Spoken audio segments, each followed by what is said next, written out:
Hello guys, welcome to the JK study online. Guys, मैं लाया हूँ आपके लिए एक इम्पोर्टेंट सेशन जिसमें हम डिस्कस करेंगे important MCQs on GST and tax system in India. तो गाइस, सेशन होने वाला है ये आपके लिए बहुत ही ज़्यादा इम्पोर्टेंट। और गाइस, आप इस सेशन को अपने फ्रेंड्स के साथ, अपने दोस्तों के साथ शेयर कर दीजिए ताकि वो भी इसका पार्ट बन पाए और कमेंट्स वो लाइव इसमें कर पाएँ। ठीक है। तो गाइज, आपको करना क्या है, आपको इसको शेयर कर देना है अपने फ्रेंड्स के साथ।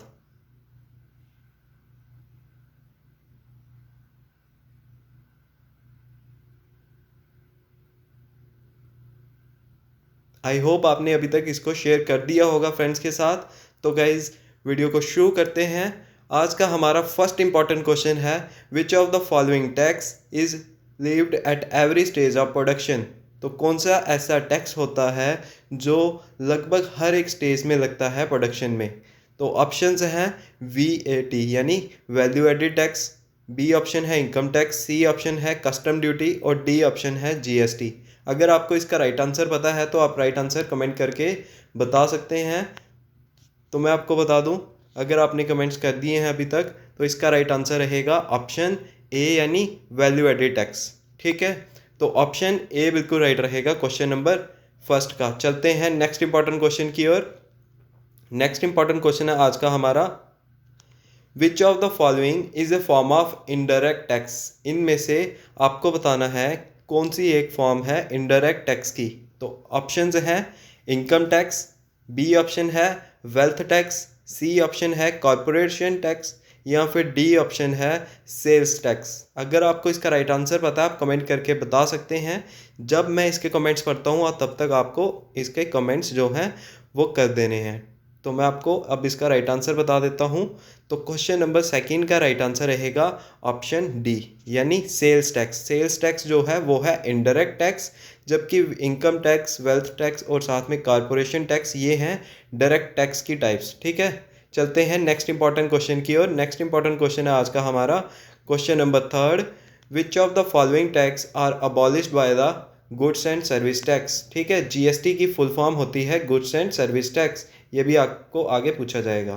तो आपसे पूछा गया है कि which of the following taxes are abolish by goods and service tax. तो कौन से टैक्सेस को इन्होंने अबॉलिश किया था। ऑप्शंस हैं प्रॉपर्टी टैक्स, बी ऑप्शन है कॉरपोरेशन टैक्स, सी ऑप्शन है वैट और डी ऑप्शन है ऑल ऑफ द अबव। अगर आपको इसके राइट आंसर्स पता है आप कमेंट करके बता सकते हैं। तो मैं आपको बताता हूँ, इसका राइट आंसर रहेगा ऑप्शन सी यानी वैट। वैल्यू एडेड टैक्सेस को ही अबॉलिश करके गुड्स एंड सर्विस टैक्स में लाया गया था। ठीक है। चलते हैं अपने नेक्स्ट इंपॉर्टेंट क्वेश्चन की ओर। नेक्स्ट इंपॉर्टेंट क्वेश्चन है आज का हमारा question number four, if top ठीक है। क्वेश्चन नंबर फोर है, if Tata imports a product from abroad then which kind of tax would be levied on it. तो कौन सा टैक्स लगेगा अगर इंडिया की कोई भी प्राइवेट कंपनी या फिर गवर्नमेंट कंपनी जो बाहर से इंपोर्ट करवाती है कोई प्रोडक्ट को। जैसे और टाटा अपनी कार्स के लिए चिप्स हो गई, हारमन के जो म्यूज़िक सिस्टम होते हैं वो बाहर से इंपोर्ट करवाता है। ठीक है। तो उसके ऊपर कौन सा टैक्स लगेगा, सिंपली वो आपसे पूछा गया है। ठीक है। तो ऑप्शन से है आपके सामने क्वेश्चन नंबर फोर के, option A VAT, B custom duty, C income tax और डी है कॉरपोरेशन टैक्स। अगर आपको इसका राइट आंसर पता है आप कमेंट करके बता सकते हैं। तो मैं आपको बताता हूँ, इसका राइट आंसर रहेगा ऑप्शन बी यानी कस्टम ड्यूटी। तो इम्पोर्ट्स पे कौन से टैक्स लगता है, तो कस्टम ड्यूटी या फिर कहीं बार उसको लिखा होता है टैरिफ। ठीक है। टैरिफ चार्जेस भी लगते हैं। ठीक है। चलते हैं नेक्स्ट इंपॉर्टेंट क्वेश्चन की ओर। नेक्स्ट इंपॉर्टेंट क्वेश्चन रहेगा हमारा आज का, विच of the following tax is imposed by central government but this state government collects it. ठीक है। इसमें ऑप्शंस मैं देना भूल गया हूँ। ऑप्शंस दिए हैं, सिर्फ उसको अल्फ़ाबेटिकली मैंने नंबरिंग नहीं की है। ठीक है।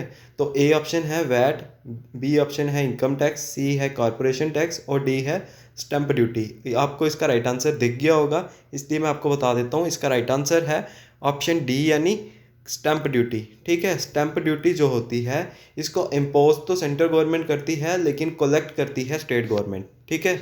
चलते हैं नेक्स्ट इंपॉर्टेंट क्वेश्चन की ओर। नेक्स्ट इंपॉर्टेंट क्वेश्चन रहेगा हमारा क्वेश्चन नंबर 6।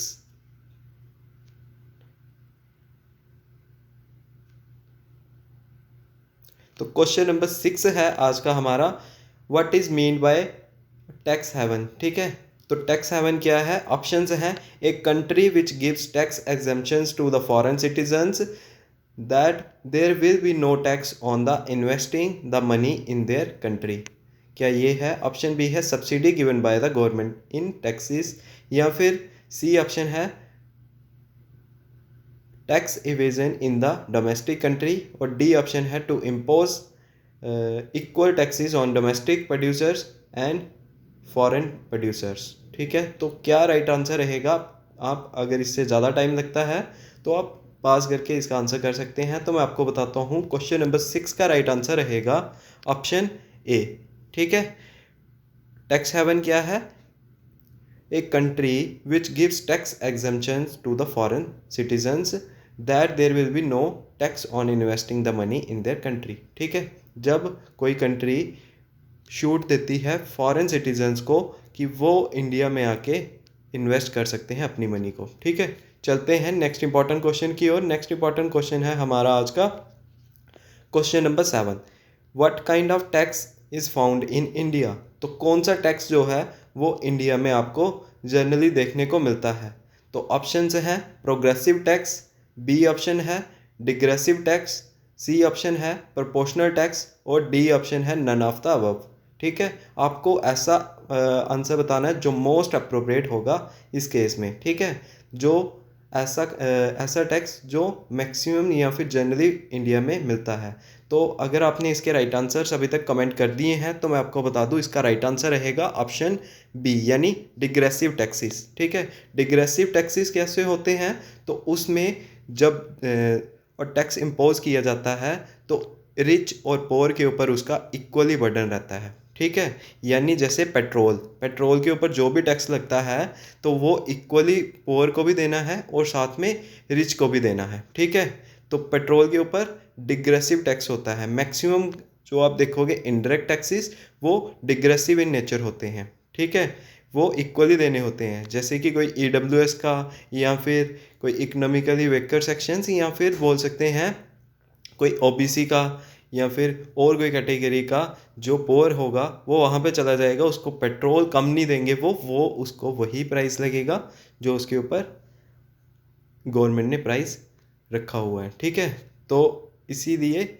इसका मोस्ट अप्रोप्रिएट आंसर है ऑप्शन बी। प्रोग्रेसिव जो है वो भी आपको देखने को मिलता है जैसे इनकम टैक्स के ऊपर, लेकिन आपको मोस्ट अप्रोप्रिएट आंसर यहाँ पे ये करना है, तो बी ऑप्शन राइट रहेगा क्वेश्चन नंबर 7 का। चलते हैं नेक्स्ट इंपॉर्टेंट क्वेश्चन की ओर।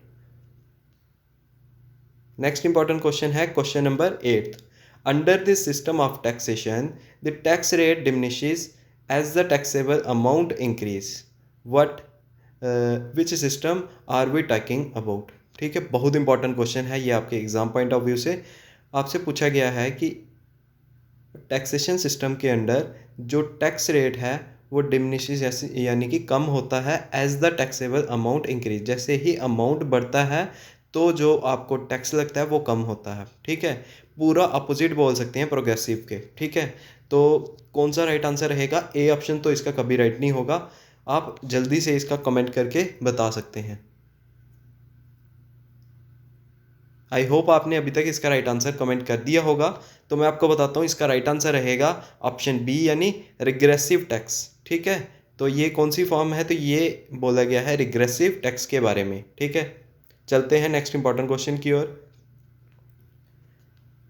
नेक्स्ट इंपॉर्टेंट क्वेश्चन है, which model of GST has been chosen by India. तो कौन सा ऐसा GST का मॉडल है जो चूज़ किया है इंडिया ने। ठीक है, ऑप्शन हैं USA model of GST, Canada का, UK का, या फिर चाइनीस। ठीक है, तो अगर आपको इसका राइट आंसर पता है आप कमेंट करके जल्दी से बता सकते हैं। तो मैं आपको बताता हूँ, इसका राइट आंसर रहेगा ऑप्शन बी, यानी कैनेडियन मॉडल ऑफ GST। ठीक है, चलते हैं नेक्स्ट इंपॉर्टेंट क्वेश्चन की ओर। नेक्स्ट इंपॉर्टेंट क्वेश्चन है आज का हमारा, विच of the following is not imposed by the central government. इनमें से कौन सा टैक्स है जो इम्पोज नहीं करता है सेंट्रल गवर्नमेंट। ऑप्शंस हैं A agriculture tax, B corporation tax, C custom duty और डी सेल्स टैक्स। तो कौन सा है जो सेंट्रल गवर्नमेंट नहीं इम्पोज करता है? अगर आपको राइट आंसर पता है तो आप कमेंट जल्दी से कर सकते हैं। तो मैं आपको बता दूं, इसका राइट आंसर रहेगा ऑप्शन ए, यानी एग्रीकल्चर टैक्स। एग्रीकल्चर टैक्स जो है वो इम्पोज नहीं करता है सेंट्रल गवर्नमेंट, वो इम्पोज करता है यूटी गवर्नमेंट या फिर स्टेट गवर्नमेंट। ठीक है, चलते हैं नेक्स्ट इंपॉर्टेंट क्वेश्चन की ओर। ये आपके लिए रहेगा 11th क्वेश्चन, जो कि बहुत ईजी है लेकिन आपको पता होना चाहिए। What is the full form of GST? GST की फुल फॉर्म क्या है? ठीक है, ऑप्शंस नहीं पढ़ूंगा मैं इसके लिए, आपको सीधा राइट आंसर कमेंट करके बताना है। अगर आपने अभी तक कमेंट कर दिए हैं, क्योंकि इजी क्वेश्चन था, तो मैं आपको बता दूं इसका राइट आंसर है ऑप्शन बी, यानी गुड्स एंड सर्विस टैक्स। ठीक है, चलते हैं नेक्स्ट इंपॉर्टेंट क्वेश्चन की ओर। नेक्स्ट इंपॉर्टेंट क्वेश्चन है GST was implemented in India from. ठीक है, जीएसटी जो है वो इंडिया में इम्प्लीमेंट किया गया था कब से? ऑप्शंस है 1 जनवरी 2017, या फिर 1 अप्रैल 2017, या फिर 1 मार्च 2017, या फिर डी ऑप्शन है 1 जुलाई 2017। अगर आपको इसका राइट आंसर पता है आप जल्दी से कमेंट करके बता सकते हैं। तो मैं आपको बता देता हूँ इसका राइट आंसर। तो इसका राइट आंसर रहेगा ऑप्शन डी, यानी 1 जुलाई 2017 से गुड्स एंड सर्विस टैक्स को इम्प्लीमेंट कर दिया गया था इंडिया में। ठीक है, चलते हैं नेक्स्ट इंपॉर्टेंट क्वेश्चन की ओर। क्वेश्चन नंबर 13 है आज का हमारा। GST is a consumption of goods and service tax based on. तो ये किसके ऊपर बेस्ड होते हैं? क्या ये डेवलपमेंट के ऊपर बेस्ड है, डिविडेंड के ऊपर बेस्ड है, ऑप्शन सी डेस्टिनी के ऊपर बेस्ड है, या फिर डेस्टिनेशन के ऊपर बेस्ड है? तो ये भी एक इम्पॉर्टेंट क्वेश्चन है। आई होप आपको मैक्सिमम को इसमें प्रॉब्लम होगी, इसलिए मैं इसका आपको राइट आंसर बता देता हूँ। तो क्वेश्चन नंबर 13 का राइट आंसर रहेगा ऑप्शन डी, यानी goods and service is a consumption of goods and service tax based on destination. ठीक है, चलते हैं अपने नेक्स्ट इंपॉर्टेंट क्वेश्चन की ओर। नेक्स्ट इंपॉर्टेंट क्वेश्चन है question number 14। The maximum rate applicable for SGST and UGST is. तो maximum rate जो एप्लीकेबल होता है SGST और UGST में, SGST यानी state goods and service tax, UT GST। ठीक है, ये इसकी फुल फॉर्म्स है। तो ऑप्शंस हैं 28%, बी ऑप्शन है 14%, सी ऑप्शन है 20% और डी ऑप्शन है 30%। तो क्या मैक्सिमम रेट होता है एप्लीकेबल SGST और UT GST में? तो आपको अगर इसका राइट आंसर पता है आप कमेंट करके बता सकते हैं। तो मैं आपको बताता हूँ इसका राइट। ठीक है, इसका राइट आंसर रहेगा ऑप्शन सी, यानी 20%। स्टेट या यूटी की बात हो वहाँ पे मैक्सिमम रेट ऑफ स्लैब है इसकी 20%। ठीक है, जीएसटी की। चलते हैं अपने नेक्स्ट इंपॉर्टेंट क्वेश्चन की ओर। नेक्स्ट इंपॉर्टेंट क्वेश्चन है आज का हमारा, GST rates applicable on goods and services are. तो इंडिया में जो जीएसटी रेट्स हैं जो गुड्स एंड सर्विसेज पे एप्लीकेबल हैं, उनकी जो स्लैब्स हैं वो क्या हैं? क्या वो 0, 5, 12, 18 और 26 हैं, या फिर ऑप्शन बी 0, 6, 12, 18 और 28 है, या 0, 5, 12, 18 और 28 है, या फिर डी ऑप्शन है 0, 5, 12, 16 और 28? अगर आपको इसका राइट आंसर पता है आप कमेंट करके बता सकते हैं। तो मैं आपको बता दूं, अगर आपने अभी तक कमेंट कर दिए हैं तो इसका राइट आंसर रहेगा ऑप्शन सी, यानी 0, 5, 12, 18 और साथ में 28%। तो इसके बाद क्वेश्चन नंबर 16 है, ये लास्ट क्वेश्चन रहेगा, इसका कमेंट आप हमें करोगे। तो क्वेश्चन है, taxes that are levied on any intra state purchase are. ठीक है, तो इंट्रा स्टेट यानी स्टेट टू स्टेट जो टैक्सेस होते हैं परचेज पे, तो वो कौन से हैं? ठीक है, ये आपसे सिंपली पूछा गया है यहाँ पे। तो क्या ऑप्शन ए है IGST, या फिर CGST एंड SGST बोथ, या फिर ऑप्शन सी है SGST, और ऑप्शन डी भी आपने सेम रख दिया, इसलिए आप फर्स्ट 3 ऑप्शंस को ही कंसीडर करके इसका आंसर करना। ठीक है, तो पूछा गया है tax that are levied on any interested purchase are. ठीक है, तो ये आपको कमेंट करके बताना है। नेक्स्ट पार्ट जो इसका मैं लाऊंगा वहाँ पे मैं आपको इसका राइट आंसर बता दूंगा। ठीक है, तो गाइज़ इस वीडियो में इतना ही। अगर आप हमारे चैनल पे फर्स्ट टाइम विज़िट किए हैं तो चैनल को सब्सक्राइब कर लीजिएगा, ताकि हमारी इन फ्यूचर जब भी वीडियो आए तो आप उसको असेस कर पाओ सबसे पहले। ठीक है, थैंक यू गाइज़। और साथ में अगर आपको वीडियो अच्छी लगी है तो वीडियो को लाइक ज़रूर करके जाइएगा। ठीक है, थैंक यू गाइज़, जय हिंद।